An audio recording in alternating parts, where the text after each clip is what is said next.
আশ্রয়, এইটি না জেনে যদি সে ভগবানের ভজন না করে, সাধন ভজন না করে, তবে ভগবান খুব ব্যথা নিয়ে তিনি সেই ভক্তকে কি বলছেন? তিনি বলছেন ন মাং দুষ্কৃত তিন। যিনি ভগবানের ভজন অন্তত কৃতজ্ঞতা তো জানানো উচিত। এই ধরিত্রী সৃষ্টি হয়েছে, ভগবান করেছেন এই জীবের জন্য, মনুষ্য লোকের জন্য। আকাশের নক্ষত্রমালা, চন্দ্রের কিরণ জ্যোৎস্না, সূর্যের করতাপ, সমুদ্র হিমাচল, ফুলের গন্ধ, পাখির কণ্ঠে গান, এ পৃথিবীতে পিতার আদর, মায়ের স্নেহ মমতা, প্রণয়িনী স্ত্রীর প্রণয়, পুত্রকন্যার বাৎসল্য রস হাসি কে দিল আমায়? এই ব্যবস্থাগুলো আমার জন্য কে করলো? বন্ধু, এই পৃথিবী একদিন ছিল না। এই অনন্ত ব্রহ্মাণ্ডের একজন সৃষ্টিকর্তা আছে। সেই ভগবান জগৎটা সৃষ্টি করলেন কেন? ভগবানের তো একটা নিত্য লোক আছে। কি নাম ভগবানের লোকের নাম? গোলক বৃন্দাবন আছে না? তো তার লোক, তিন পাদ বিভূতি চিন্ময় লোক, তো তিনি এই জগৎ সৃষ্টি করলেন কেন? আমার আপনার জন্য। এই যজ্ঞের, আনন্দ যজ্ঞের জগৎ সৃষ্টি করলেন আপনার আমার জন্য। শুধু কি সৃষ্টি করে যদি মরুভূমির ভূমিকে আমাকে ছেড়ে দিত? আমার জন্য জল দিয়েছেন, মাটি দিয়েছেন, বায়ু দিয়েছেন, পিতার কোল দিয়েছেন, মায়ের বুকে দুগ্ধ দিয়েছেন, পাখির কণ্ঠে গান দিয়েছেন, ফুলের সুগন্ধ দিয়েছেন, কি দেননি তিনি? তো এই সব ভগবানের কৃপা প্রাপ্ত হয়ে যারা ভগবানকে ভজন করে না, ভগবান বলছেন এরা দুষ্কৃতকারী। ন মাং দুষ্কৃত তিন, এরা দুষ্কৃতকারী, মূঢ়। পৃথিবীতে এরা মূঢ়। মূঢ় ব্যক্তি মানে মূর্খ, অজ্ঞান। ন মাং দুষ্কৃত তিন মূঢ়া। ভগবান একটু কষ্ট পেয়েছেন।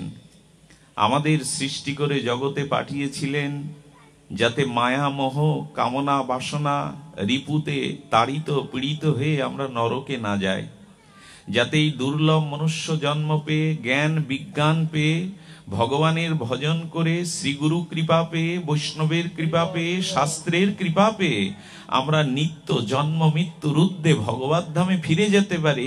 এইটা ভগবান আমাদের কাছে চেয়েছিলেন, কিন্তু সেই উদ্দেশ্যটা জানলাম না। শ্রীগুরু চরণে রতিমতি হলো না, সাধু সঙ্গ হলো না, আর ভজনও আমার জীবনে এলো না। যারা এইরূপ ভজনে ব্রতী হননি, ভগবান তাদের বলছেন এরা পৃথিবীর সর্বশ্রেষ্ঠ দুষ্কৃতকারী, এরা মূঢ়। আরো ভগবান বলেছেন এরা নরাধমাম, পৃথিবীর মধ্যে সর্বশ্রেষ্ঠ অধম এরা, যারা ভগবানের ভজন করে না। আপনাকে কেউ যদি গালি দেয় এখন, আপনি মূঢ়, আপনি মূর্খ, আপনি জগতের শ্রেষ্ঠ অধম, আপনি দুষ্কৃতকারী, একটু লাগবার কথা না বুকে? কিন্তু স্বয়ং ভগবান বলছেন। কাদের বলছেন? আচ্ছা, এই ভগবানের ভজন আমরা করি না কেন? পিতাকে ভালোবাসি, মাতাকে ভালোবাসি, সুন্দরী রমণী স্ত্রীকে ঘরে এনে তাকে ভরণ পোষণ ভালোবাসি, পুত্রকন্যাকে লালন পালন করি, আত্মীয় স্বজনের প্রতি দায়ী দায়িত্ব পালন করি, জিহ্বাকে খাদ্য দেই, চোখকে রূপ দেই, চর্মকে স্পর্শ দেই, নাসিকাকে ঘ্রাণ দেই, জিহ্বাকে রস দেই। সব কিছু হচ্ছে, ভগবানের ভজনটা কেন করছি না? সব চলছে তো আমাদের, খাওয়া দাওয়া, ভোগ বিলাস, আত্মীয় স্বজন, সংসার। এই করার জন্য কেউ প্রেরণা দেয়, যুক্তি দেয়, সংসার করো, ভালো খাওয়া দাওয়া করো, এর জন্য কেউ উপদেশ দেয়? এটা তো এমনিই চলছে। সংসারের উপদেশ কেউ দেয় না, কিন্তু চলছে তো। তো ভগবানের ভজনটা বাদ কেন? বাদ এই জন্য, মায়া অপহৃত জ্ঞানা। তার মানে মায়ার দ্বারা আমাদের জ্ঞানটা আচ্ছন্ন হয়ে আছে। আকাশে চাঁদ আছে, তার কিরণও আছে, কিন্তু কালো ঘন ঘটা মেঘ আছে। সেই মেঘটা কি করলো? চাঁদের চন্দ্রিমাকে, চাঁদের জ্যোৎস্নাকে ঢেকে দেয়, দেয় কি না? তেমনি ভগবানকে ভজনের জন্য বিশুদ্ধ জ্ঞানটা ওইটা মায়ার মেঘে ঢেকে দিয়েছে। মায়া অপহিত জ্ঞানা।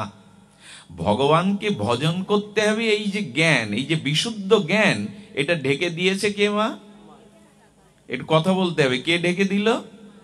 মায়া। কালো মেঘটা যেমন চাঁদকে ঢেকে দিল, ওখানে কথা বললে হবে না। মায়া আমাদের অপহিত জ্ঞান, আমাদের জ্ঞানটা অপহরণ করে নিয়েছে মায়া। আচ্ছা, আপনি খুব বড় লোকের ছেলে, তো আপনার বাবা আপনার বাড়ির মধ্যেই গুপ্তধন, সেই সোনার টাকা রূপার টাকা, বাড়ির তখন তো ব্যাংক ব্যবস্থা ছিল না, তো ভবিষ্যৎ সন্তানের জন্য সুখে থাকবে, দুধে ভাতে থাকবে, অভাব অনটন হবে না, তাই বাবা সন্তানকে জানিয়ে যেতে পারেনি, কিন্তু গুপ্তধনটা ঘরের মধ্যে পুঁতে রেখেছে। এখন ছেলের তো, পুত্রের তো এই সন্ধান জানা নেই, সে দুরবস্থা ব্যতীত এখন ভিখারির ন্যায় ভিক্ষা করে, কাঙাল। আচ্ছা, যার ঘরেই গুপ্তধন সে যদি ভিক্ষা করে কেমন হয় না? কিন্তু ভিক্ষাটা করছে কেন? ওই জ্ঞানটা, ওইটি জানা নেই যে আমার পিতা আমার ভবিষ্যতের জন্য গুপ্তধন পুঁতে রেখেছে। তেমন ভগবান বলছেন, আমাকে ভজন করবার জন্য, আমাকে পাওয়ার জন্য, জীবনে কল্যাণ বা মঙ্গল লাভের জন্য আমি তোমার ভিতরে ধন অর্থাৎ প্রেম ভক্তি ভগবত ধনটা গোপনে রেখে দিয়েছি। দুর্ভাগ্য তুমি সেটা জানলে না, না জেনে এখন তোমার ধনীর ছেলে তুমি কাঙাল হয়ে ভিক্ষা করে বেড়াচ্ছ। আমাদের অবস্থাও কিন্তু তাই। আমাদের পরম পিতা ভগবান, আমরা অমৃতের পুত্র। আচ্ছা, রাজার ছেলে ভিখারি হবে কেন? আমরা তো ভগবানের থেকে এসেছি, আমরা তো অমৃতের পুত্র, তারপরে কাঙাল হব কেন? বলো, কাঙাল হয়েছি ভগবানকে ভুলে গিয়ে, ভগবানের ভজন না করে। ওই অভিশাপে মায়া আমাদেরকে ভিখারি সাজিয়েছেন। আমরা ভিখারির পুত্র না, গোবিন্দ আমাদের পরম পিতা। হ্যাঁ, তো আমরা ভিখারির ন্যায় কেন? কারণ ধন সম্পদটা যে গুপ্তধন পোতা আছে, এর সন্ধান আমাদের জানা নেই। আচ্ছা, ওই বাড়িতে একজন ত্রিকালদর্শী তপস্বী এলো, যিনি জ্যোতিষবিদ্যায় পারঙ্গম, ভূত ভবিষ্যৎ বলে দিতে পারেন। তিনি হাত দেখে, বাড়ির অবস্থান দেখে বললেন, বেটা তুই ভিখারি সাজিস কেন? আরে তোর বাড়িতেই তো গুপ্তধনটা পোতা আছে, তুই জানিস না? তোর পিতা বলে যেতে পারেনি, ত্রিকালজ্ঞ জ্যোতিষী যোগী। তখন বললেন, যা পূর্ব দিকে খোঁড়, ওইখানে গুপ্তধনটা আছে, ওটা তুলে নিলেই তুই রাজার রাজা। ঠিক তেমনি আমাদেরও ভেতরে প্রেম ভক্তি নিজ কল্যাণের জ্ঞান ভগবান রেখে দিয়েছে। শুদ্ধ ভক্তি সবার হৃদয়ে আছে না, যে পাপী তার হৃদয়ে আছে, কিন্তু ঢাকা আছে। চাঁদটা যেমন মেঘ ঢেকে দিল, আপনার আমার প্রত্যেকের মধ্যে কৃষ্ণ প্রেম ভক্তি আছে, এমন নয় যে অমুকের আছে আপনার নাই। ভগবান এরকম পক্ষপাতিত্ব করেনি। নিত্য সিদ্ধ কৃষ্ণ প্রেম সাধ্য কব, এটা আছে, প্রেমটা সকলের মধ্যে আছে। আচ্ছা, যে জলটা ড্রেনের গর্তের মধ্যে আটকে গেল, ও যাওয়ার কথা ছিল কোথায়? জলটা গড়িয়ে গড়িয়ে, জলটা যখন স্রোত হয়ে ড্রেন দিয়ে যায়, তখন গড়িয়ে গড়িয়ে প্রথমে খালে যায়, খাল থেকে নদীতে যায়, নদী থেকে ধীরে ধীরে গঙ্গায় বা সাগরে যায়। জলের লক্ষ্য তো ওইখানে যাওয়া, কিন্তু ড্রেনে যেতে গিয়ে যদি গর্তে আটকে যায়, বললো ধুলাবালি পড়ে, গাছের পাতা পড়ে, জলটার যে প্রদূষণ হয়ে যায়, দূষণ হয়ে যায়, লাল রং হয়ে যায়, কিছুদিন পর পোকামাকড় হয়। আচ্ছা, জলের তিনটে ধর্ম, একটা হলো স্নান করা, একটা হলো পান করা। তো এই দুটো ধর্ম কি আর থাকলো? পোকামাকড় হলে, দূষিত হলে স্নান করতে পারবেন ওই জলে? পান করতে পারবেন? পারবেন না। কিন্তু জলের ধর্ম, স্নান করাও যায়, পানও করা যায়। কোথায় গেলে? ও যদি গঙ্গায় গিয়ে পড়তো, সাগরে গিয়ে পড়তো, তখন ওর ওই জল পান করাও যেত, স্নান করাও যেত। কিন্তু ওই জলটা সাগরে বা নদীতে পড়তে পারলো না, গঙ্গায়। গর্তে আটকে থেকে ধুলাবালি, গাছের পাতা পড়ে পোকামাকড় হয়ে গেল। তার মানে আমরাও তেমনি, আমাদের হৃদয়ে যে ভক্তিরূপ জল আছে, ওইটা গোবিন্দ চরণে যেতে চাচ্ছে। মাঝখানে সংসারের গর্তের মধ্যে, ক্ষুদ্র জায়গার মধ্যে আমি আমার কামনা বাসনা দিয়ে আটকে গেলাম। বোঝা যাচ্ছে কথাটি? জলটা গড়িয়ে যদি নদীতে গিয়ে পড়তো, নদী সাগরে ঢেউ দিয়ে পৌঁছে দিত, ওরা পোকামাকড় হতো না, তখন স্নান করাও যেত, শোধন করে পান করাও যেত। কিন্তু এখন গর্তের জলটা তো পোকামাকড় হয়ে গেল, তো পাও দেওয়া যাবে না, স্নান করা তো দূরে থাক। তেমনি আমরাও আটকে গেছি। কথা বোঝা যায়? আমরা আটকে গেছি এই সংসারের গণ্ডির মধ্যে। এই আমার পিতা, এই আমার মাতা, এই আমার স্ত্রী, এই আমার পুত্র, এই আমার টাকা, এই আমার রূপ, এই আমার যৌবন, এই গর্তের মধ্যে আটকে গেছি। এই জন্য পোকামাকড় হয়ে গেছে, শান্তি নেই। ওই জলে আর স্নানও করা যাবে না, পানও করা যাবে না। এখন উপায় কি মা? উপায় হলো বৃষ্টি হতে হবে। 2-3 দিন এক নাগারে যদি বৃষ্টি হয় ঝরঝর করে, তাহলে বৃষ্টির জলটা স্রোত হয়ে গিয়ে ড্রেনে পড়লো। আর বৃষ্টির জল স্রোত হয়ে গিয়ে পড়ে, যে দূষিত জলটা ছিল ওকে টেনে তোলে, তোলে কিনা? গর্তের ভিতরে স্রোতের জল চলে গেল, গিয়ে ওই যে দূষিত জলটা ওইটা তুলে নিয়ে ওই বৃষ্টির জল স্রোত হয়ে আর নালা দিয়ে, খাল বিল দিয়ে নদীতে পড়লো। এতদিন দূষিত ছিল, কিন্তু নদীতে পড়ার পর আর দূষণ থাকলো? এখন আমাদের কর্তব্য কি? ওই যে আটকে গেছি আমরা, দূষিত হয়ে গেছি, এখন ওই জলটা ওখান থেকে বের করে নদীর দিকে ধাবমান হতে হবে স্রোত দিয়ে। তেমন আপনি আমি যে আমি আমার অহংকার, এতে মজে আছি স্ত্রী পুত্র রূপ রস গন্ধ নিয়ে, এখন বৃষ্টি হতে হবে। উপায় কি? বৃষ্টি হতে হবে। এই বৃষ্টিটা কি? বলে এখন এখানে মেঘ হয়েছে, এখানে একটা ভাগবত অনুষ্ঠান, ভক্তরা এসছে, এখানে মেঘ হয়েছে। কি মেঘ? কৃষ্ণ কথার মেঘ হয়েছে, হরি কথার মেঘ হয়েছে। তো সেই হরি কথার মেঘ থেকে অমৃত ভগবানের লীলারূপ কথারূপ বৃষ্টি ঝরছে এখন। আর ওই বৃষ্টিটা মানে হরি কথার অমৃত বরিশনটা আমাদের কান দিয়ে ঢুকছে। ঢোকার পরে ওই যে গর্তের মধ্যে অজ্ঞানতা ছিল, পোকামাকড় কামনা ছিল, এই হরিকথারূপ বৃষ্টি, হরিকথারূপ স্রোত আমার হৃদয়ে গিয়ে আমাদের মনটার ভিতরে এই দূষিত ভাবটা দূর করে এখন ভগবানের নাম রূপ লীলা কথা। এই জন্য আমাদের প্রাণটা এখন শীতল হচ্ছে, আমাদের প্রাণটা এখন সংসারমুখী নয়, আমাদের প্রাণটা এখন কামনা বাসনা হৃপীন্দ্রমুখী নয়। এই হরি কথা সাধু সঙ্গে শ্রবণ করতে করতে আমাদের মনটা এখন ভগবানের চরণের দিকে যাচ্ছে। এই জন্য এখানে যতক্ষণ থাকবেন ততক্ষণ মাথায় আর চিন্তা থাকবে না, অন্তরে আর দূষণ থাকবে না, একটা পরম শান্তি পাবেন যদি হরি কথা শুনতে থাকেন। শান্তিটা পাচ্ছেন কেন? কোনো ঔষধের দোকানে, কোনো ডাক্তারের কাছে গিয়ে বলতে পারবেন আমার মন খুব অশান্ত, আমার মনে কিছু ভালো লাগে না, একটা ঔষধ দিন, ব্যবস্থা দিন যাতে মন শান্তি পায়? দিতে পারবে ডাক্তাররা? এরকম কোনো ওষুধ জানা আছে মনের শান্তির ওষুধ? বলেন একমাত্র ওষুধ হলো সাধু সঙ্গ, হরি কথা শ্রবণ করো। অলসতা ত্যাগ করে, নিদ্রা ত্যাগ করে, শ্রদ্ধালু হয়ে, পিপাসাক্ত ব্যক্তি জলের জন্য যেমন পিপাসায় ছটপট করে, হরি কথা আস্বাদনের জন্য এরকম পিপাসাক্ত হয়ে হরি কথা শ্রবণ করো। এটি ভেতরে যাবে, তোমার অজ্ঞানতা অশুদ্ধটাকে ভাসিয়ে নিয়ে তোমাকে কৃষ্ণের চরণে পৌঁছে দেবে। হরি কথা, হরি কথা শ্রবণ করো। তাহলে মায়া অপহিত জ্ঞানা, আমাদের জ্ঞানটা অপহিত, হরণ করে নিয়েছে কে? ওই ছেলেটা যেমন জানে না বাবা গুপ্তধন পুঁতে রেখেছে, কে এসে জানালো? ত্রিকালজ্ঞ জ্যোতিষী। আমাদেরকে জানাবে, আমাদের জানাবে শ্রী গুরুপাদ পদ্ম। সাধুগুরু বৈষ্ণব আমাদের জানিয়ে দেয় বাবা তুমি ভজন করছো না, তোমার মায়া ধরেছে। আচ্ছা, মায়ার সাথে আমরা একটু পরিচয় করি। মায়া কাকে বলে? ওখানে কথা বলা যাবে না মা। মায়া কাকে বলে? মায়া হলো ভগবানের বহিরঙ্গা শক্তি। এই যে বিদ্যুৎ তো একটা শক্তি, ওই শক্তিটা, আলোটা জ্বলছে, মাইকে কথা বলা যাচ্ছে, পাখাটা ঘুরছে, সব তো শক্তি আছে। কারেন্ট অফ হলে এগুলো চলবে? তার মানে একই শক্তি, বিদ্যুৎ, বাল্ব জ্বালাচ্ছেন, মাইক বাজানো যাচ্ছে, শব্দযন্ত্র, পাখাটা ঘুরছে, টিভিটা চলছে, আলাদা আলাদা ক্রিয়া হচ্ছে, কিন্তু শক্তি একটাই, কারেন্ট। আর এটা অফ হয়ে গেলে এগুলো সব বন্ধ হয়ে গেল।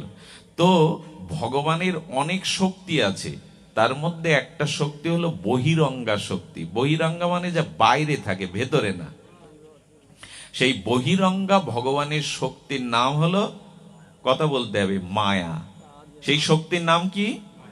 একটু বলাচ্ছি কেন বারবার, যাতে ঘুমটা অলসতাটা না আসে, আর নিজে সাই দিলে কথাটা মনে থাকে। ইসকনের প্রভুরা যখন পাঠ করেন ওইভাবে বলান, আমাদের ঠিক অভ্যাসটা নাই, তবে এখন মনে হয় মাঝে মাঝে বলালে ভালো কথা, যে কথাটা আমরা নিচ্ছি কিনা। সেটি হলো ভগবানের বহিরঙ্গা শক্তির নাম হলো মায়া। মায়ার কাজ কি? শক্তির কাজ কি? যে বিদ্যুতের কাজ, মাইক চলছে, লাইট জ্বলছে, মায়ার কাজ কি?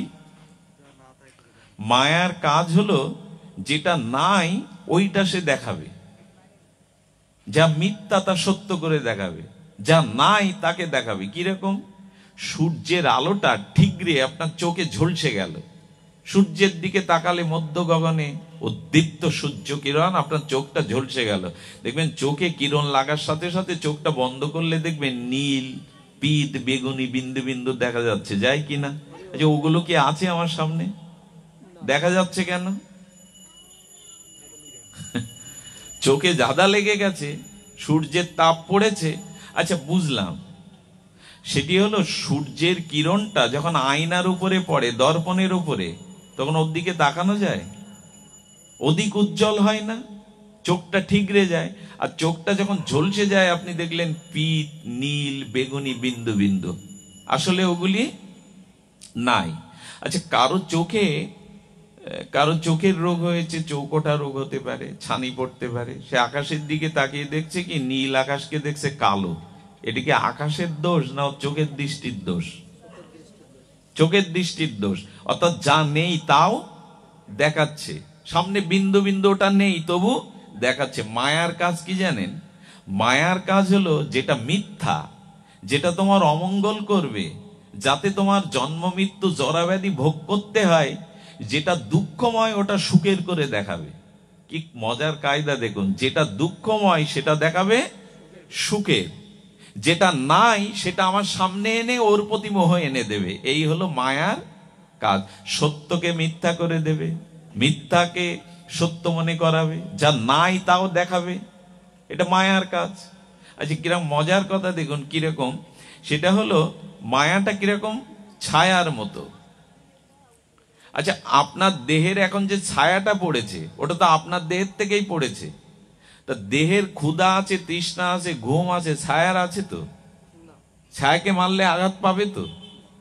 ছায়াকে কাটাও যাবে না, তাড়াইয়েও দেওয়া যাবে না, কিন্তু দেহের ক্ষুধা তৃষ্ণা আছে। তেমনি মায়া হলো দেহের ছায়ার মতো। ছায়াতে যেমন দয়া মায়া নেই, মায়ারও দয়া মায়া নেই। আচ্ছা, এই মায়া হলো, মায়া কি করে তাহলে? যা নাই তা দেখায়। মায়া কি করছে দেখুন, মায়া আমাদের এই সংসারটাকে সুখের করে দিয়েছে। মায়া আমাদের এই জ্ঞান দিচ্ছে সংসারের সুখ নাই, এটা ভগবান বলেছেন।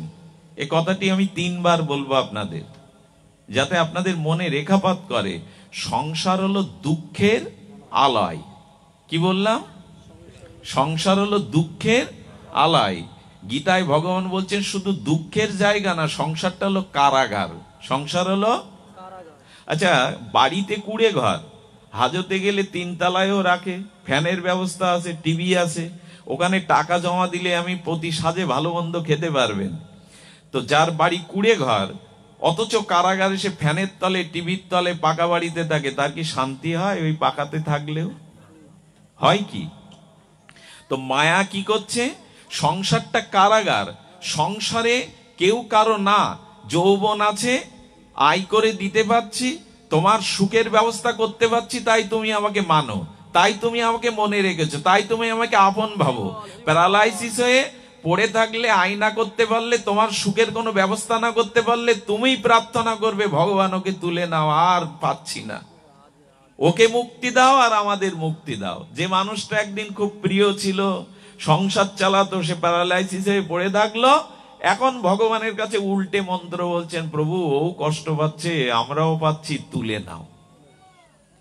যতদিন দিতে, যে লেবুটা, কাগজি লেবুর সময় আসছে, পাতে 2-1টা লেবু চাই মানুষ, খেতে খেতে কাগজি লেবু তো চাই।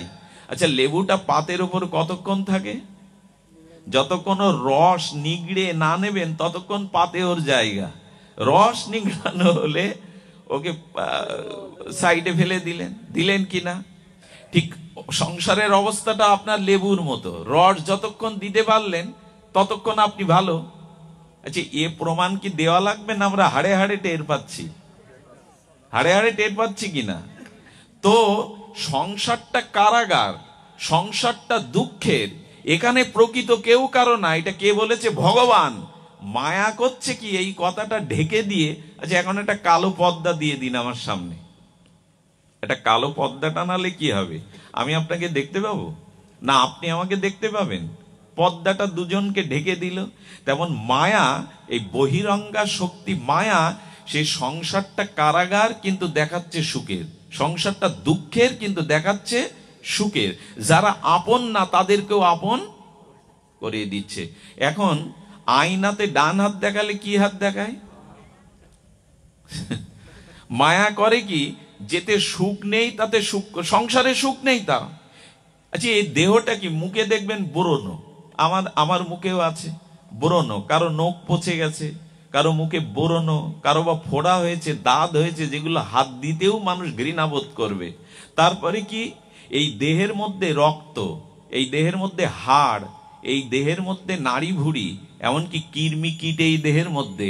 এখন অপারেশন করলে খাদ্যনালীতে মলমূত্র পাওয়া যাবে প্রত্যেকের শরীরে, শুধু উপরে চামড়া দিয়ে ঢাকা, না হলে ওই জিনিসগুলো ঘৃণা ছাড়া আর কিছু না। আচ্ছা, আপনি যদি রক্ত এখন শোন, আপনি যদি হাড় চটকান, আপনি যদি নাড়ি ভুড়ি কৃমি কীট মলমূত্র চটকান, আপনাকে স্নান করে শুদ্ধ হতে হবে না? সাবান দিতে হবে না? তো ওইগুলো ভেতরে পুরে বাইরে একটা চামড়া দিয়ে বেশ করে ঢাকা, তাতে যার আসক্তি আছে এই দেহের ভোগের প্রতি, দেহ সাজানোর প্রতি, জানতে হবে মায়া তাকে জড়িয়ে ধরেছে। এই দেহটা সুখের না, এটা ব্যাধির মন্দির। কারো পিত্ত, কারো কফ, কারো জ্বর, কারো সর্দি, আর 9টা দাঁত দিয়ে দুর্গন্ধ বেরোচ্ছে। চোখ ধোবেন না, পিস্তি আদি আসবে, ময়লা জাফরে, নাসিকায় গন্ধ, মুখে একদিন দাঁত না মাজলে গন্ধ, নাসিকার ছিদ্রে গন্ধ, মুখে গন্ধ, মলমূত্রের দ্বারে গন্ধ, ভেতরে নাড়ি ভুড়ি মলমূত্র চামড়া দিয়ে ঢাকা। এই ভোগের জন্য জগতের 100-র মধ্যে 99.5 জন এই দেহ ভোগের পিছনে, রূপ যৌবনের পিছনে ছুটছে। এটা মায়ার ক্ষমতা। কতগুলো 30 বছর লেগেছে বুঝতে, আজও বুঝিনি, কিন্তু এই কথাগুলো সাজাতে 30টা বছর লেগেছে। যে চামড়া দিয়ে ঢাকা। দুর্গা প্রতিমা করে কি করে?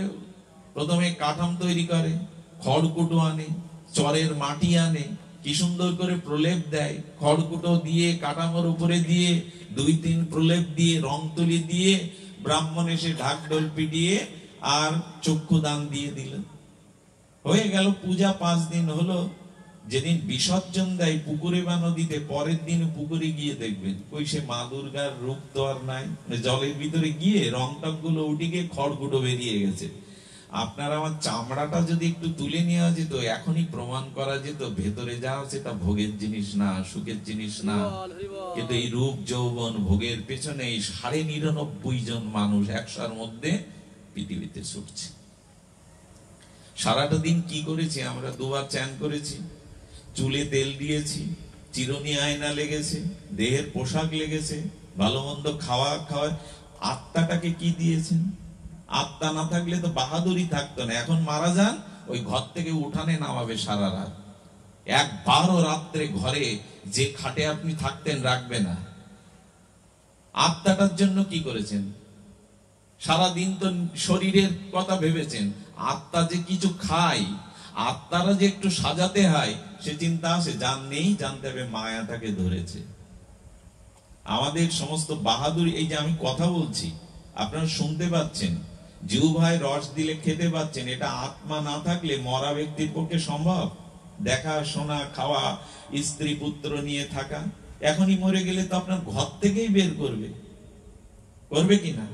তাহলে আত্মার খাদ্য কি? বলো হরি কথা, হরি নাম হলো আত্মার খাদ্য। সেটা সারাদিন দেয়নি। আরে সারাদিন বাদ দিন, 2-1 বছরই দেয়নি, 2-1 জন্মই দেয়নি। হরি কথা হরি নাম আত্মার খাদ্য দেয়নি। বাইরে নাই সাবান দিয়ে পরিষ্কার করলেন। এখন তো অনেক কিছু বেরিয়েছে, ছেলেদেরও ক্রিম বেরিয়েছে, ফেনাস ক্রিম। আগে জানতাম মায়েরা মেয়েরা ক্রিম মাখে, এখন দেখি ছেলেদেরও ক্রিম। আর ড্রেসিং টেবিল থাকলে ওইখানে দেখবেন পায়ের নখ থেকে সাজাতে চুল পর্যন্ত কি করে সাজাতে হবে, কত রকম ড্রেসিং টেবিলের সামনে। ঘর ভর্তি ফ্রিজ, আলমারি, টিভি, এগুলো কি ভগবানের জন্য, তার সুখের জন্য, আত্মার সুখের জন্য? সব আমাদের ভোগ বিলাসের জন্য। এই জন্য অভিশাপ ঢুকে গেছে, মায়া আমাদেরকে জড়িয়ে ধরেছে অষ্টপাশের মতো। আর এই মায়া যিনি কবলিত, তার শান্তি কোথায়, তার কল্যাণ কোথায়? সে রসাতলে। এই জন্য প্রথমে চিন্তা করতে হবে, আত্মার একটা খাদ্য আছে, এটা হরিনাম হরিকথা, ওইটা প্রথম গ্রহণ করতে হবে। আমি হাত তুলতে বললে আপনারা লজ্জা পাবেন, এর মধ্যে 80% মানুষ আমরা জপ করি না প্রতিদিন। এটা কত বড় লজ্জা, কত বড় আমাদের পরাজয়। এই জন্য ভগবান বলছে নমং দুষ্কৃত তিন, যিনি মায়ার কবলিত হয়ে ভগবান ভজন করেন না, হরিনাম আশ্রয়, হরিকথা আশ্রয়, ভগবানের স্মরণ মনন করেন না, এ দুষ্কৃতকারী, এ মূঢ়, এ নরাধম। গোবিন্দ বলছেন। আমি বললে আপনারা কষ্ট পেতেন, কিন্তু শ্রীমদ্ ভাগবত গীতায় ভগবান বলছেন, উনি খুব কষ্ট পেয়ে বলছেন, আমি সৃষ্টি করলাম, আমি জগতে তোমার জন্য সব ব্যবস্থা করলাম, তুমি আমায় ভুলে রয়েছে। তাহলে কৃষ্ণকে ভুলিয়ে দিল কে? দুঃখটাকে সুখ করে কে দেখালো? এই দেহটা ভোগের সুখের কে করে দিল? সব হলো মায়া। এবার একটু বোঝা গেল কি মায়া কাকে বলে? আমরা সব মায়ার দ্বারা কবলিত, আমরা মায়া মুগ্ধ জীব। আচ্ছা, শুধু মায়া আমাদের ধরিনি, আমরা মায়াতে মুগ্ধ। মুগ্ধ কাকে বলে? মা, কোন যুবতী এই জগতে প্রচলিত এখন যে সংস্কার, কোন ছেলেকে ভালোবাসলো, কাম কামনার লোভে প্রচলিত হয়ে ভালোবাসলো, সেই মেয়ে কি বলে জানেন? সেই বলে আমি গাছতলায় থাকবো তোমায় নিয়ে, আমি ধর্ম ত্যাগ করবো। বাবা মা পড়ে উঠে তাই বলে, বাবা মা চিনি না, এ ধর্মে আমি থাকবো না। বাবা মা কাঁদতে থাকে, কোডে মা মানুষ করেছে বলে ওনাদের আমি চিনি না, আমি ফিরে যাব না। জগতে শুধু কামনায় প্রচলিত হয়ে একটা মেয়ে জাতি ধর্ম পিতা মাতাও ত্যাগ করে কোডে দাঁড়িয়ে। এটা মোহ নাকি জ্ঞান? এটা মোহগ্রস্ত হলেই তো এটা করে নাকি? তো তেমনি জীব কি করেছে? পিতা মাতাকে ভুলে, নিজের সর্বস্ব বলে কি করেছে? মায়া এখন তাকে ওই ভালো লাগিয়ে দিয়েছে সংসার রূপ যৌবনের দিকে। মায়া অবহিত জ্ঞানা। আমাদের জ্ঞানটা মায়া কি করেছে? মেঘের মতো চাঁদের আলোটা ঢেকে দিয়েছে, পর্দা দিয়ে আপনার আমার মাঝখানে দেয়াল খাড়া করেছে। এই মায়ার নাম হলো মহামায়া। মায়াটা শুধু মায়া বললে ওর বিশেষণ বলা হয় না, মায়াকে কি বলা হয়? মহা। মহা মানে কি? মা, সাধারণ না, মহা, বিরাট, ব্যাপক, যার ক্ষমতা অনেক। মায়ার ক্ষমতা সাধারণ না। তো মহামায়ার নাম হলো দুর্গা দেবী। মা, হাত ছেড়ে দিয়ে বসো। ভাগবত আসলে কিছু নিয়ম আছে, এই যে এরকম, তারপরে এইরকম, এগুলো সব ভাগবতে অপরাধ। অবশ্য যাদের শিরার, আমার তো শিরার সমস্যা, এভাবে বসা নিষেধ, তবু যাদের আছে তারা খাটে শুয়েও শুনতে পারেন, চেয়ার নিয়ে বসতে পারেন। যাদের বাতের সমস্যা আর জানুর সমস্যা, তাদের চেয়ারে বসাতেও দোষ নাই। কিন্তু ভাগবতে কিছু নিয়ম আছে। সামনের দিকে আপনি ঝুঁকলে আপনার ঘুম পাবে, পিছনের দিকে ঝুঁকলে অলসতা আসবেই। আর ওই এই যে কিছু নিয়ম আছে, হাই তোলাটা, অলসতাটা আসা, তন্দ্রাটা আসা, এগুলো সব ভাগবত আসলে অপরাধ। যদি কারো এরকম আসে, চোখে জল দিতে হবে, পিছনে গিয়ে দাঁড়িয়ে থাকতে হবে, যাতে তাহলে আসবেই। তো এই জন্য এখন এই মায়া কথাটা আমরা আলোচিত করছিলাম। এই মায়া শুধু মায়া না দেবে, এই দায়িত্বটা কাকে দিলেন? মহামায়া দুর্গাকে। সৃষ্টি স্থিতি প্রলয়িনী, প্রলয়কারিণী এই সনাতনী দুর্গা দেবী, ইনি হলেন মহামায়া রূপে। বলছেন দেখো, তোমরা যদি ভগবানের ভজন না করো, কৃষ্ণ ভজন না করো, এটা অপরাধ। কি কথা এসেছে দেখুন, আপনি মনুষ্য জন্ম পেয়ে যদি ভগবত ভজন না করেন, এটা হলো অপরাধ। আর সেই অপরাধে দুর্গা দেবী কি করেছে? পুনঃ পুনঃ জন্ম, পুনঃ পুনঃ মরণের দ্বারাই কারাগারে আমাদের আবদ্ধ করেছে। কৃষ্ণ ভুলি যে এই জীব অনাদি বহির্মুখ, অতএব মায়া তারে দেয় সংসার দুঃখ। মায়া তাকে পুরেছে। এখন কি করতে হবে? এখন ওই যোগমায়া দুর্গার আর একটা রূপ আছে, তার নাম হলো মহামায়ার আর একটা রূপ আছে, তার নাম হলো যোগমায়া। যোগমায়াকে যদি শরণাপন্ন হন, তা যোগমায়া হলো শ্রীকৃষ্ণ যোগ করা শক্তি, যিনি কৃষ্ণ ভজনের সাথে, কৃষ্ণ লীলার সাথে, শ্রীকৃষ্ণ চরণের সাথে যোগ করে দেন। একজন হলেন মহামায়া আর একজন হলেন যোগ মায়া। আমাদেরকে এই যোগমায়ার শরণ নিতে হবে। যেমন গোপীরা কাত্যায়নী যোগমায়ার পূজা করে 1 মাস বলেছিল, আসছে রাস রজনীতে কৃষ্ণের সাথে আমাদের মিলিয়ে দাও মা, আমরা যাতে কৃষ্ণের চরণ লাভ করতে পারি। দুর্গা দেবীর কাছে আমরা কি চাই? ধন দাও, পুত্র দাও, শত্রুকে বিনাশ করো, এইসব চাই না অষ্টমীর দিনই? ধনং দেহি, যশং দেহি, রূপং দেহি বলি কিনা? কিন্তু এটা চাইলে মায়া দেবী আপনাকে কারাগারে ঢুকালো, কিন্তু চাইতে হবে কি? চাইতে হবে কি? যোগমায়ার কাছে চাইতে হবে কি? ন ধনং ন জনং সুন্দরীং কবিতাং বা জগদীশ কামায়। আমি এগুলি চাই না, আমাকে কৃষ্ণ সেবায় লাগিয়ে দাও, আমাকে কৃষ্ণ ভজনে যুক্ত করে দাও। তখন যোগমায়া কি করবেন?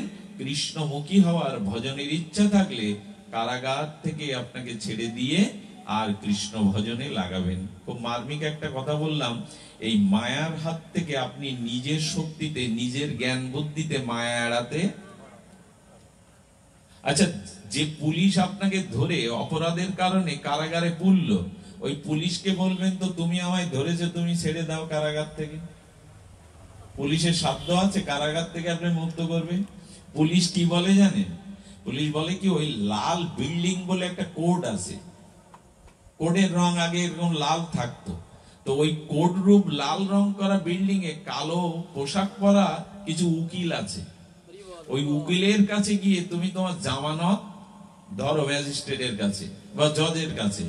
ওই জজ থেকে যখন তোমায় জামানত নেবে, তখন ওই কপিটা তুমি এখানে দেখালে জেলার তখন তোমাকে মুক্ত করে দেবে। এখানে খুব সংকেত আছে, ভালো সংকেত। আমাদেরও এই মায়ারূপ পুলিশ, অপরাধ করেছি, কৃষ্ণ ভুলে গেছি, ভগবানের ভজন ভুলে গেছি, তাই আমাদেরও সংসার কারাগারে পুত্র আমার, কন্যা আমার, রূপ আমার, যৌবন আমার, টাকা আমার, এইসব অভিমানে কারাগারে পুরে দিয়েছে। এই জন্য শান্তিও নাই। বুকে হাত দিয়ে বলুন তো, কেউ চির শান্তিতে আছেন কিনা? রোগ, শোক, জরা, ব্যাধি, আপনজনকে আপন করতে পারলাম না, কারো কাছে বিশ্বাস অর্জন করতে পারলাম না, কারো হতে পারলাম না। একটা মনের জ্বালা তো আছে। যন্ত্র বাইরের অভাব অনটন না থাকুক, ঘরের ভিতরে মানসিক একটা অশান্তি আছে। যা চেয়েছিলাম তা পাইনি, আর যা পেয়েছি এগুলো ঠিক আমার মনের চাওয়া না। এই মানসিক অশান্তি তো প্রত্যেকের আছে, আমি বিশ্বাস করি। তো এই শান্তিটা নাই। এখন কি করতে হবে? ওই লাল কোটটা কি জানেন? ওইটা শ্রী গুরুদেবের আশ্রম, ওইটা বৃন্দাবন, ওইটা নবদ্বীপ। ওইখানে গেলে ওই যে উকিলদের কালো ব্রাউন পরা থাকে, কালো, এটা বিশেষ চিহ্ন, এরা আইনজ্ঞ। তেমনি গুরুদেবেরও, বৈষ্ণবেরও একটা আলাদা পোশাক থাকে, গেরুয়া থাকলো কি তার পোশাক থাকলো। ওদের কাছে গিয়ে নিয়ে শ্রী গুরুর চরণ আশ্রয় করে দীক্ষা নিতে হবে। দীক্ষা নেওয়ার পর গুরুদেব এই ভবময়, জন্ম মৃত্যুময় জরা সংসার কারাগারের জন্য একটা জামানত নামা দিয়ে দেবেন। সেই জামানত নামাটা হলো হরি নাম, হরি কথা, সাধু সঙ্গ। গুরুদেব লিখে দেবেন, এই মন্ত্রই তোমাকে এই জন্ম মৃত্যু কারাগার হতে, এই হরি নাম তোমাকে জন্ম মৃত্যু কারাগার থেকে মুক্ত করে দেবে। আচ্ছা, জামানত নামাটা কোর্টের থেকে পেলে ম্যাজিস্ট্রেটের কাছে, কোর্টে এই কারাগারে দিলে আর আপনার তো আমাদের দীক্ষা নিতে হবে সৎগুরু, সাধুগুরু, বৈষ্ণবের কাছ থেকে হরি নাম রূপ কৃপা জামানত নিতে হবে। এইটা এবার দুর্গা দেবীর হাতে দিলে যে মা, আমি এবার থেকে কৃষ্ণ ভজন করব, আমি হরি নাম করব, সাধু সঙ্গ করব, এই গুরুদেবের কাছে জামানত এনেছি। তখন দুর্গা দেবী জেলার আমাদের মায়া মুক্ত করে কৃষ্ণ ভজনে দিয়ে দেবেন। একটু আমরা ঘটনা করে বললাম যাতে বুঝতে সহজ হয়। তাহলে এখন কি করতে হবে? এখন আমাদের তেষাং সততযুক্তনাং ভজতাম প্রীতিপূর্বকম তদামি বুদ্ধি জগাং তাং উপজান্তি তে। গীতায় ভগবান বলছেন আমার সাথে এবার যুক্ত হও। মনটা একে তাকে সবাইকে ভাগ করে দিয়েছো। 10 বার কি বলি দিন। এখন মিথ্যা কথা বলার একটা ভালো যন্ত্র রয়েছে, মোবাইল। কি বলে জানেন? দিনে 5-7 জনকে বলে তুমি আমার, এই প্রাণ মন আমি তোমায় দিয়ে বসেছি, আর কাউকে না। আচ্ছা, 5-7 জনকে এই একই কথা বলে যে প্রাণ তোমাকে দিয়ে দিয়েছি। আচ্ছা, ভেতরের যে আদি প্রাণ, ও যদি বলে তা প্রাণ যখন ওকে দিয়েছো আমার আর দরকার কি, আমি চলে যাই তোমার বুকের থেকে। আচ্ছা, প্রাণ যদি খাঁটি প্রাণ যদি চলে যেত, আর কাউকে বলবার সুযোগ পেতেন তুমি আমার, কি প্রাণ তোমায় দিলাম। ভাগ্য ভালো আদি প্রাণটা এইসব শোনার পরেও থেকে যায়, দয়া করে চলে যায়। প্রাণ যদি বলতো, যাকে তাকে বললে প্রাণ তোমায় দিলাম, ও যদি বলে তা দাও, প্রাণ দিয়েছে এখন আমার দরকার নেই, আমি চলে যাই। প্রাণ যদি ঠিক ঠিক রাগ করে চলে যেত, কিন্তু কৃপা করে রয়েছে এই জন্য প্রাণ বা আত্মা, আমাদের জীবাত্মা প্রার্থনা করছে কবে তুমি সাধু সঙ্গ করবে, কবে শুধু ভগবত ভজন করবে, কবে তুমি কাম কামনা লোভ পরিহার করে ভগবানের নাম রূপ লীলায় এই রসে ডুবে যাবে, সেই দিন মায়া তোমাকে ছেড়ে দেবে। আচ্ছা, একটা মায়া ছাড়বে কি করে, একটা ভালো সংকেত আছে, আপনাদের বলি, খুব ভালো লাগবে, হঠাৎ মনে এলো। সংকেতটা হলো, সংসার কেমন জানেন? আচ্ছা, দেবকীকে বিবাহের পরে দেবকীর দাদা কংস, দেবকী ছোট বোন, তো ওকে এত ভালোবাসতো যে কংস মথুরার রাজা। কে রাজা? কংস মথুরার রাজা না? আচ্ছা, বোনের বিয়ে হয়ে গেল বসুদেবের সাথে। তো বসুদেবের সাথে বিয়ে হওয়ার পরে তখন কংস কাঁদছে, একমাত্র স্নেহের বোন, স্নেহের এত ভালোবাসতো কংস দেবকীকে।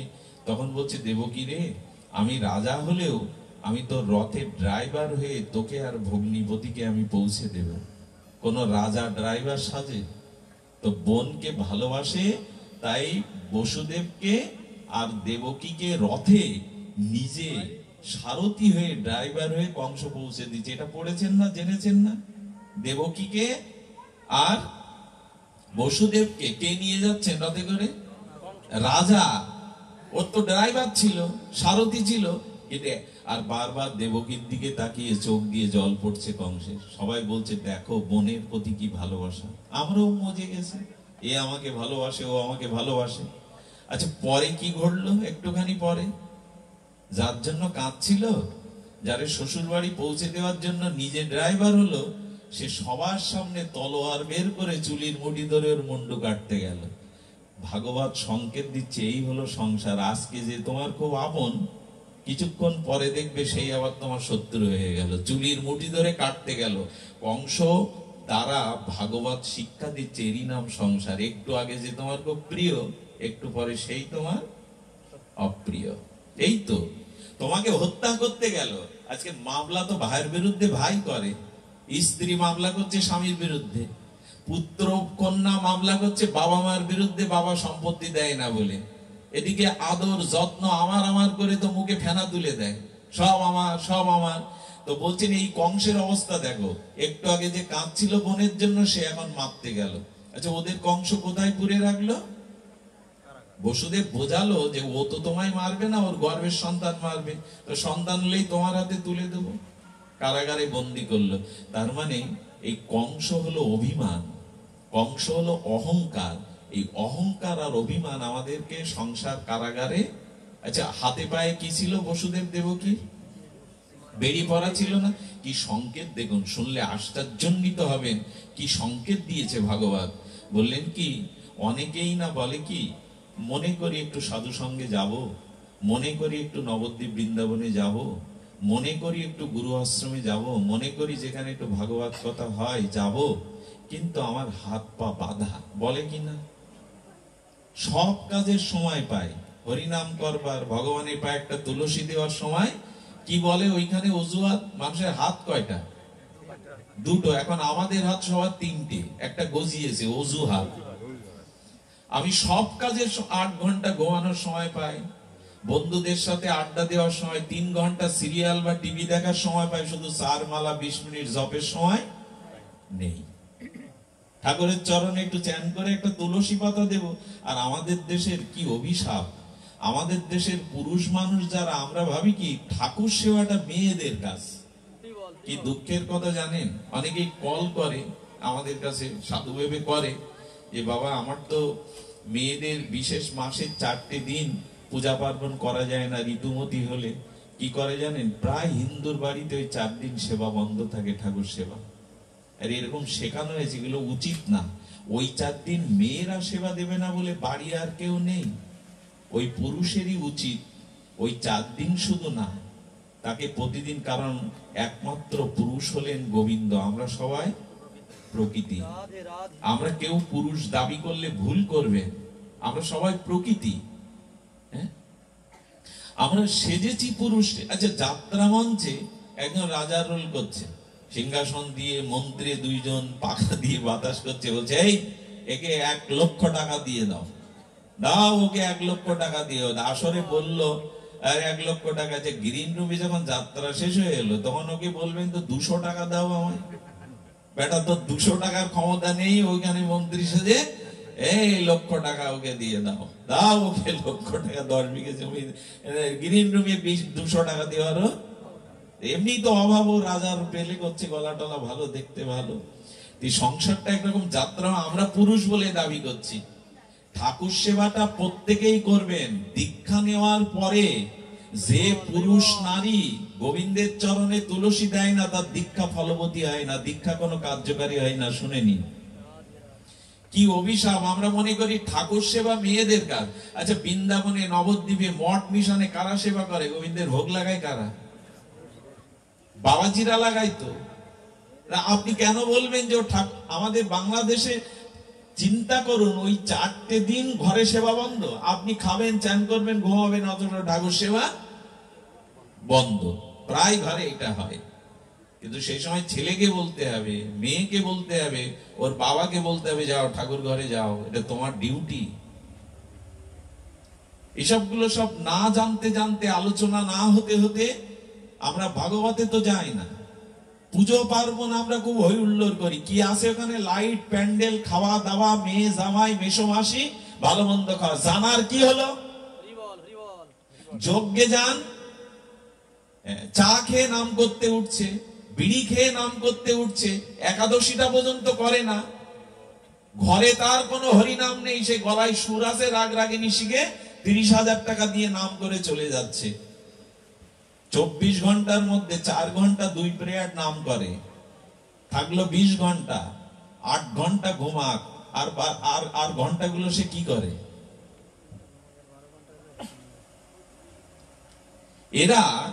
এরা আসরে আসরে কণ্ঠ বাজিয়ে মানুষকে কাঁদায়, হাসায়, কিন্তু এদের নিজেদের জীবনে ভজন নেই, সাধন নেই। সেই যজ্ঞে যায় আর খিচুড়ি খেয়ে রাত 11টায় বাড়ি আসে। 11টার পরে কমিটির লোকজন যজ্ঞে নেই, যজ্ঞের ঝড় উঠে যায়। কমিটির লোকজন ভগবানকে ডেকে আনলো কুঞ্জ ঘরে, নিতাই গৌর ডেকে আনলো, পঞ্চতন্ত্র ডেকে আনলো, রাধা মাধব ডেকে আনলো। কমিটির লোকজন বাড়ি গিয়ে ঘুমিয়েছে। 1 রাত্রেও ভগবানের নামের জন্য ওখানে বসবে না। আত্মীয় স্বজন, মেসো মাসি। এখন যজ্ঞ মানে মেয়ে জামাই, যজ্ঞ মানে আত্মীয় স্বজন, যজ্ঞ মানেই হই হুল্লোড়। 11টার পরে খোঁজ নেই। এতে কি হলো? এতে আপনার কি হলো? যজ্ঞে মায়েরা যায়, আচ্ছা ওখানে মনোহারি দোকানে চুরি ফিতে কেনার জন্য নাম যজ্ঞ?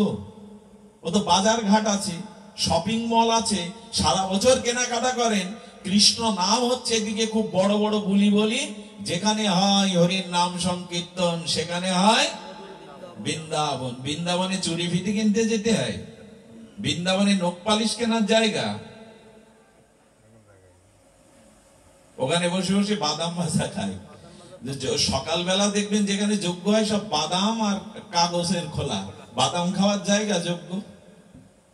কোন মেলার মধ্যে সন্তান হারিয়ে গেলে মা যেমন পাগল হয়ে খোঁজে, খোকা কোথায়, খোকা কোথায়, ঘোমটা থাকে না। কোন বান্ধবী দেখলে সেদিকে তাকায়ও না, মনোহারি দোকানের দিকে তো তাকায়, পাগলের মতো খোঁজে আমার খোকা কোথায়, হারিয়ে গেছে। তেমনি হারানো কৃষ্ণকে সন্তানারা মায়ের ব্যথা বুকে নিয়ে যারা কৃষ্ণ নাম শুনতে যায়, নাম তখন তাকে কি করে গেলেই কৃপা হয় না। নাম যজ্ঞগুলো আজ কি দিচ্ছে আমাদের একবারও ভেবে দেখেছেন? তার মানে আমি নাম যজ্ঞের বিরোধী নই। নাম ছাড়া কলিযুগে কোনো উদ্ধারই নেই, অন্য কোনো ধর্মই নেই। কিন্তু নামটা হতে হবে অপরাধ শূন্য, নামটা হবে শুদ্ধ। আগে তো জানবে নাম কাকে বলে, নামের তত্ত্ব কি, নামের মহিমা কি, কোন অপরাধ ত্যাগ করে নাম করলে প্রেম হবে। 10টা অপরাধ আছে, এগুলো আগে গুরুদেবের মুখে সাধু মুখে আলোচনা না শুনলে আপনি নাম করতে গিয়ে অপরাধ করে বসবেন।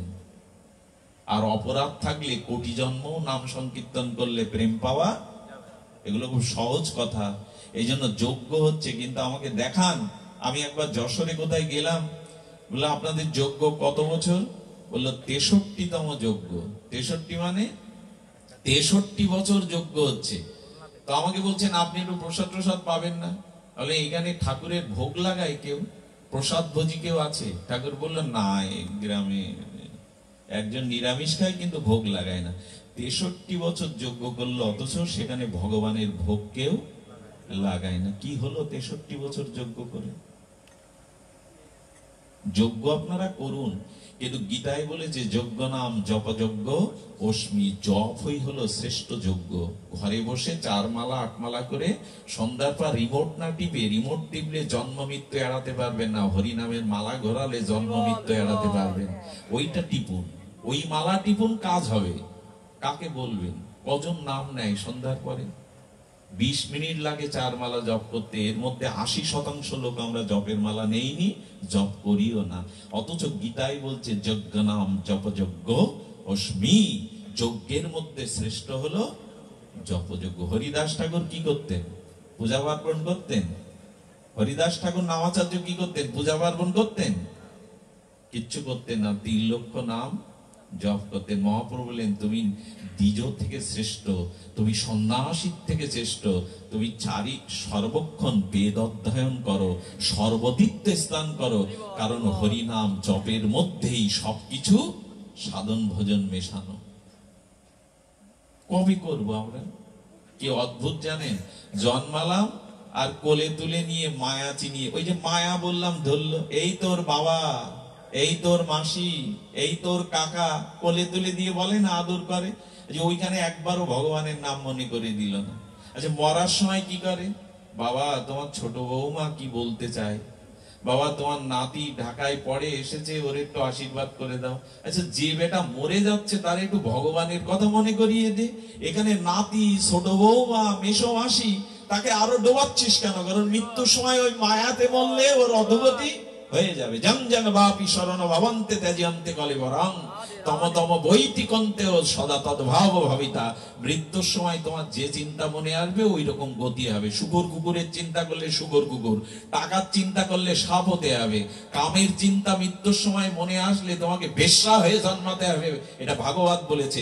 তুমি যদি বাড়ির চিন্তা করো, ওই বাড়ির মধ্যে সাপ, ব্যাঙ, ইঁদুর হয়ে, কুকুর হয়ে বাড়িটাকে পাহারা দিতে হবে।